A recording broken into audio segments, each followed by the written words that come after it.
sound ready, 3, 2, 1, action.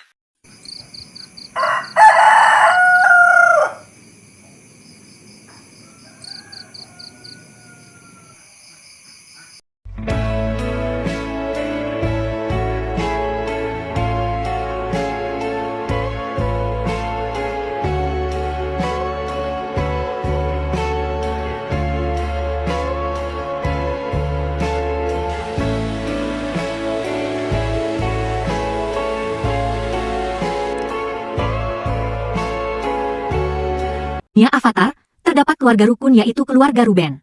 Setiap hari mereka selalu disertai dengan kasih dan selalu ramah tamah. Bergabung dengan sanak saudara, mereka percaya bahwa kasih itu membuat mereka dekat pada Tuhan Yesus. Mama mau masak sarapan dulu deh.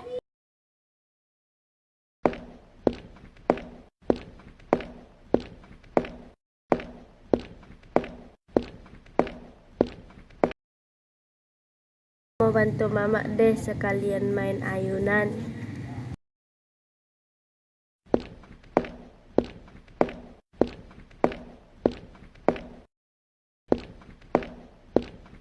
Aduh, aku bingung mau masak apa. Tiap hari masak sampai nggak tahu menu apa. Oh, mending aku masak roti telur aja. Di sisi lain, Mama melihat pemandangan yang tidak seharusnya dilihat. Kamu kok bisa sih main dulu? Kok nggak dibersihin ini? Seharusnya kamu pentingin ini dulu baru yang lain. Kamu jangan semena-mena ya. Ma, maaf ya. Ma, sudah aku bersihin.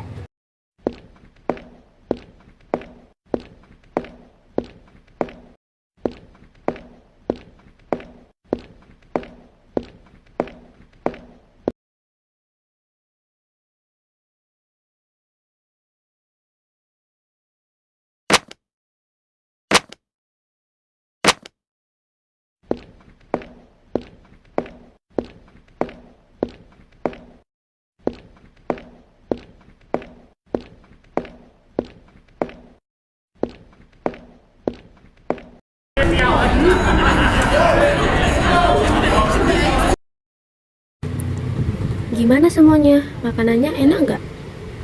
Pintar kamu masak, nak. Ini enak banget. Yah, aku tiba-tiba inget deh. Yah, kenapa semua orang harus saling mengasihi?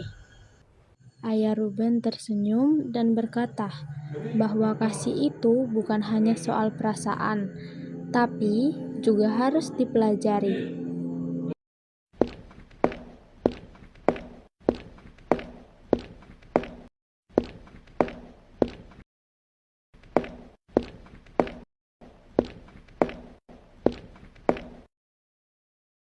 Ia membuka Alkitab dan menjelaskan bagaimana Yesus mengasihi manusia. Dara, meskipun masih mengantuk, ikut mendengarkan. Hari itu mereka belajar bahwa kasih juga memerlukan aspek intelektual.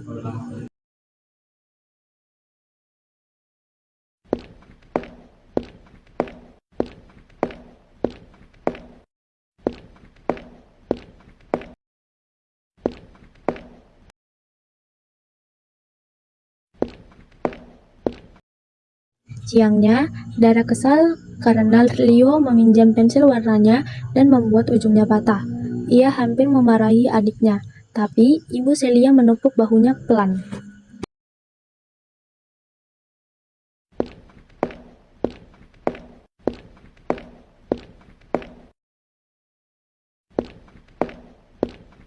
Emosi itu ada, tapi kita yang memilih bagaimana menggunakannya.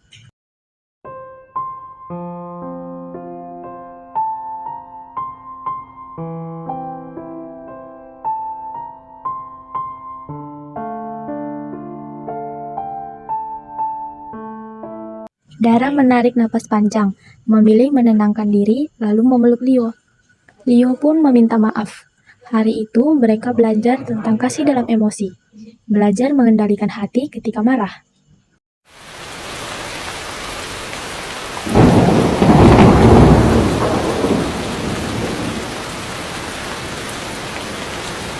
Sore harinya, hujan sangat deras. Rumah Pak Doni, tetangga mereka, mengalami kebocoran. Tanpa banyak bicara, keluarga itu membawa ember, selimut, dan makanan. Mereka membantu memperbaiki bagian atap yang bocor. Pak Doni sangat bersyukur. Mereka menyadari bahwa kasih juga tampak dalam hubungan sosial, bagaimana mereka hadir untuk orang lain.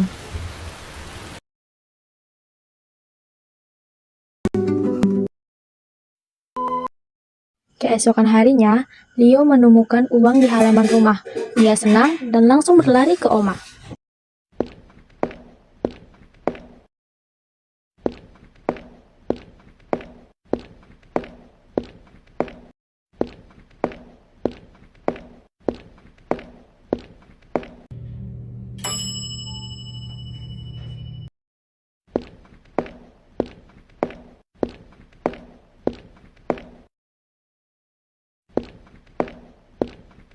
Oma, ini ada uang.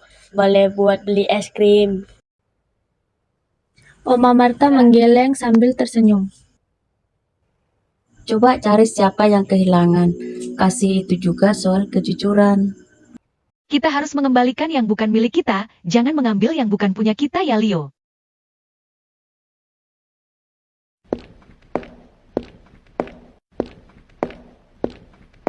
Kita harus mengembalikan yang bukan milik kita, jangan mengambil yang bukan punya kita ya Leo.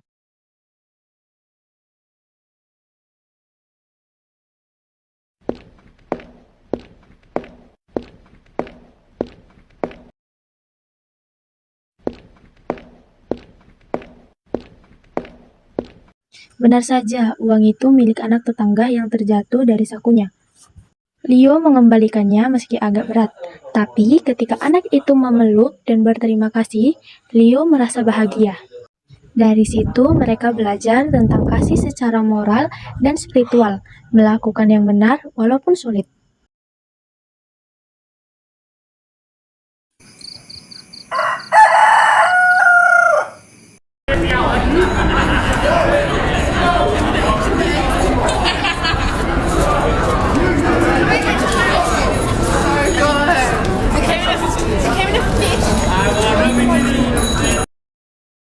Beberapa hari kemudian, Oma Marta jatuh sakit, badannya panas dan kepala pusing.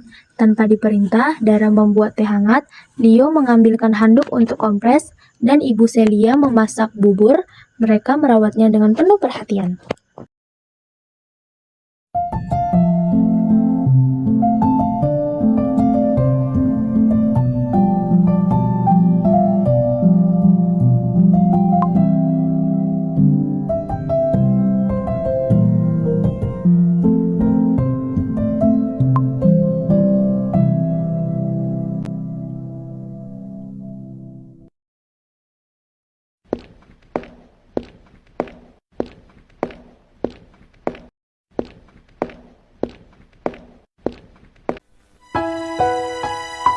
Kasih tidak hanya soal kata-kata, tapi juga tindakan fisik yang sederhana, seperti merawat, membantu, dan menunjukkan perhatian.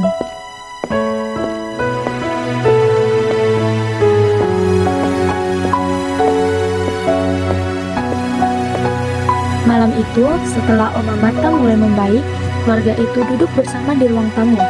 Hujan sudah berhenti, dan udara terasa sejuk. Malam itu, setelah Oma Marta mulai membaik, keluarga itu duduk bersama di ruang tamu. Hujan sudah berhenti, dan udara terasa sejuk.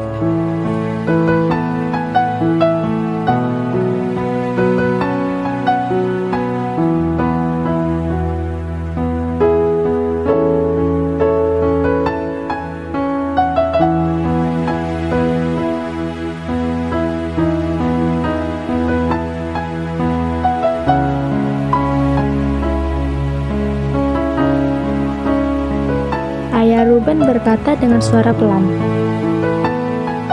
Dan semua bertumbuh dalam kasih, perlahan tapi nyata.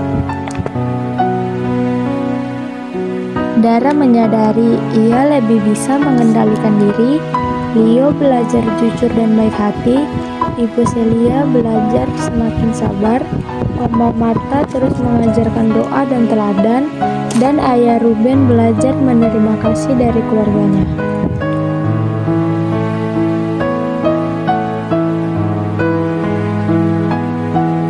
Mereka memahami bahwa pertumbuhan karakter tidak terjadi dalam sehari, tetapi dari hal kecil yang mereka lakukan setiap hari.